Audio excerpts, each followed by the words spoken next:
Hello guys, welcome back to my vlog. Today ពួកខ្ញុំនឹងថតវីដេអូ vlog ចំពោះការដានដែងរបស់ខ្ញុំជាមួយពួកម៉ែរបស់ខ្ញុំពីរនាក់ទៀតហើយសង្ឃឹមថាអ្នកទាំងអស់គ្នានឹងចូលចិត្តវីដេអូហ្នឹង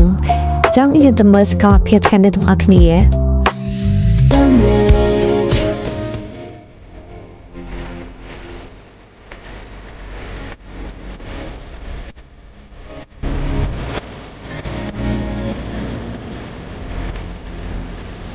ញ៉ាគ្នាមានណា fan បាត់នឹងដូចខ្ញុំអត់ខ្ញុំណាមួយថ្ងៃស្ដាប់ទៅ20ដងនៅតែព្រោះ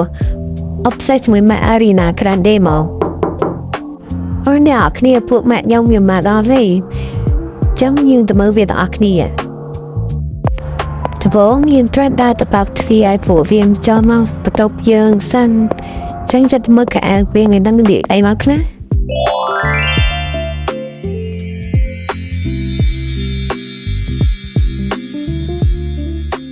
ចាអ្នកគ្នាមើលការពួកវាទៅបើមិនចម្លែកមិនប្លែកគឺមិនមែនពួកវាទេវាจะពាក្យកៅអៅពណ៌ឆាត់ចឹងណាសួស្ដីអ្នកគ្នាម្ដងទៀតឡើយយើងកំពុងតែភាសាគ្នារៀនដើរលេងហើយខ្ញុំក៏បានសួរពួកវាអំពីរឿងខ្ញុំ make up បែបម៉េចដើម្បីទៅដើរលេងហើយដល់ពួកវាក៏ជួយ make up ខ្ញុំចឹងជាមក make up តគ្នាថាអ្នកគ្នាក៏ធ្វើ make up នឹងមិនជួយទេតែខ្ញុំផងណាសុំ outfit check មួយចាមុនទៅគឺសុំនាំគ្នាដាក់បបាត់សិនណាអូចាអត់ដឹងបាត់អីទៅស្អីខ្លះទេមីខ្ញុំនេះគឺកាច់តែហ្មងព្រៀនពួកវារាំពួកវាអត់ចេះរាំទេអញ្ចឹងយើងបរៀនពួកវារាំដើម្បីចូល K-pop ជាមួយយើងពួកម៉ាក់តើចរយចរដូចគ្នាមិនដែលត្រូវអញ្ចឹងតោះនាំគ្នារាំអស់គ្នាណោះ Playing សុំ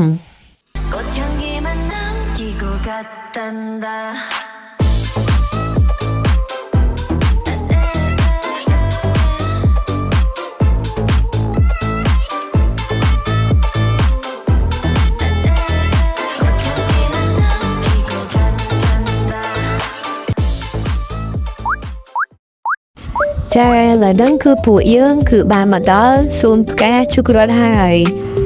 ចំណាគ្នាចាំតាមដាន vlog នឹងដល់ចាប់ផងណាហើយកុំភ្លេចជួយ subscribe ម្នាក់មួយផងបើសិនជាអ្នកនរគ្នាចូលចិត្តវីដេអូហ្នឹង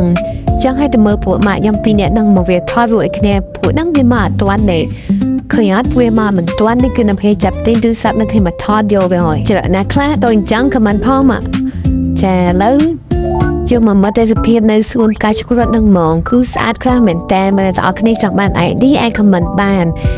ហើយបើអ្នកទាំងអស់គ្នាឃើញវីដេអូហ្នឹងហើយសូមជួយមិនសិនជាយាកចាក់យំផងឬនៅប៉ុណ្ណឹងគឺជាផ្កាឈូករ័តហើយតែឃើញតពណ៌លឿងអញ្ចឹងតែឃើញជាយាកហ្មង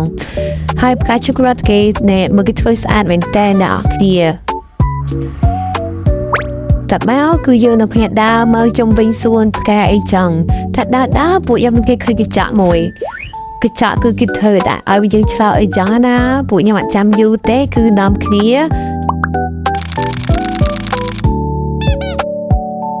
ហើយក៏នាំគ្នាដាក់មកក្បាច់ពីរក្បាច់ទៅព្រោះយើងខំផាត់មកពីផ្ទះហើយអញ្ចឹងនៅគ្នារំទៅណកុំខ្វល់ពីអ្នកមើលយើងអីសោះ